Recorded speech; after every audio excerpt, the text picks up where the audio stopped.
తెలుసు. చెప్పు, ఎట్లా తెలుసు నీకు దోసకాయ? అది గిన్నె ఎత్తే మొలుతుంది, మొలితే కాయ అవుతుంది. ఆ కాయలను ఏం చేస్తారు? తింటారు, కోసుకొని కూర అనుకొని తింటారు. అంతేనా? అయితే ఇంకొకటి చెప్పన్నా, కూర వండుకొని తింటేనే బాగుంటుందా? పచ్చి తినరా? పచ్చి తినరా? ఉప్పు అనుకొని తింటారు. ఉప్పు కలుపుకొని తినరా?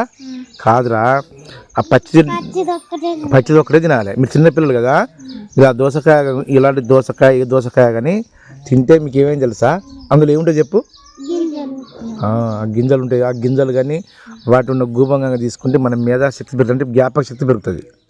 మీకు జ్ఞాపక శక్తి ఉంటుందా? ఉంటుందా? గుర్తుకుంటుందా మీకు జ్ఞాపక శక్తి? గుర్తుకుంటే తప్పు ఉండదా నీకేమన్నా? అందుకే జ్ఞాపక శక్తి పెడుతుంది, ఎలాంటి వ్యాధులు కూడా రావు. తింటారా పచ్చి? తింటారా? ఓకే. నీ పేరు ఏం పేరు?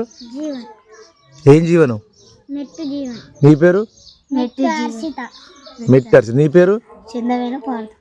చిన్నపైన. ఏ క్లాస్ నువ్వు?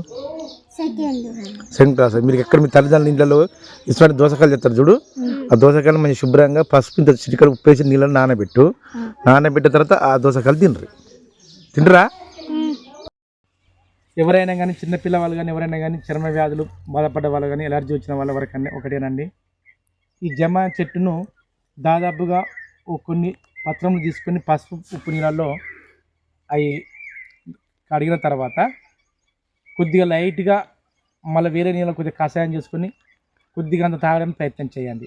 లేదంటే ఏమి లేకున్నా కానీ ప్రతి ఒక్కరికి చెప్తున్నా, ఉదయం సాయంత్రం ఎలర్జీ లాగా బాగా వస్తుందని ఎంతోమంది ఫోన్ కాల్ చేసిన వాళ్ళకైతే ఈ యొక్క పత్రములు కానీ మండలు తీసుకుపోయి పక్కకి వేసుకొని వాటి శ్వాసించిన మనకు ఆ వ్యాధి తక్కువవుతుంది, అంటే ఎలర్జీ తక్కువవుతుంది, అంటే దురద.